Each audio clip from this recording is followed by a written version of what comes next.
আরে ওই বাবা কি পেল যে মরে গেল, তার ছেলে 20 তলা বিল্ডিং করলো? ওই বাবা কি পেল কবরে বসে, যার ছেলে 20 তলা বিল্ডিং করলো? আর ওই বাবা কি পেল যার ছেলে সে মরে যাওয়ার পরে বললো যে আল্লাহ তুমি আমার বাপকে ওইভাবে যত্ন করো যেভাবে সে ছোটবেলায় আমাকে যত্ন করেছে।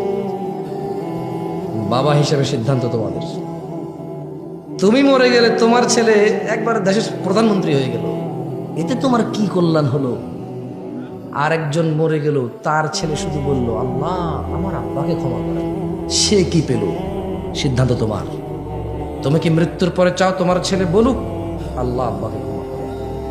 হেঁটে যেতে বলবে আল্লাহ আব্বা তুই এই রাস্তা দিয়ে হেঁটে মসজিদে যেতে, আল্লাহ উনি এই ওনার আঙ্গুল ধরে আমি হাঁটছি, ইয়া আল্লাহ আমি খুব নরম ছিলাম, উনি আমাকে এইভাবে হাতের কবজি ধরে হাঁটাইছে মসজিদে নিয়ে আসছে, আল্লাহ এই যে আমি তোমাকে চিনি, উনি কষ্ট করে জীবন যৌবন বিসর্জন দিয়ে অর্থ উপার্জন করে আমাকে মাদ্রাসায় পড়াইছে, আমাকে কোরআন শিখাইছে, আমাকে তোমার সাথে পরিচয় করেছে, আমাকে তোমার হাবিবের সাথে পরিচয় করেছে। ইয়া আল্লাহ হালালকে হালাল, হারামকে হারাম, হালাল এবং হারাম পার্থক্য করার জন্য যে ফুরকান কোরআনুল কারীমের শিক্ষা আমার বাবা আমাকে দিয়েছে, আল্লাহ তিনি যৌবনকালে বিদেশ চলে গেছে, গ্রাম ছেড়ে শহরে চলে গেছে, দেশে থাকলে তিনি মাসে 4 বার এসে জীবন উপভোগ করেছে ওনার স্ত্রীর সাথে, বিদেশ চলে গেলে বছর 2 বছর 5 বছরে আসছে, পুরো যৌবনটা তারুণ্য পুরো সুখ শুধু বিসর্জন করেছে আমি যাতে তোমাকে চিনি,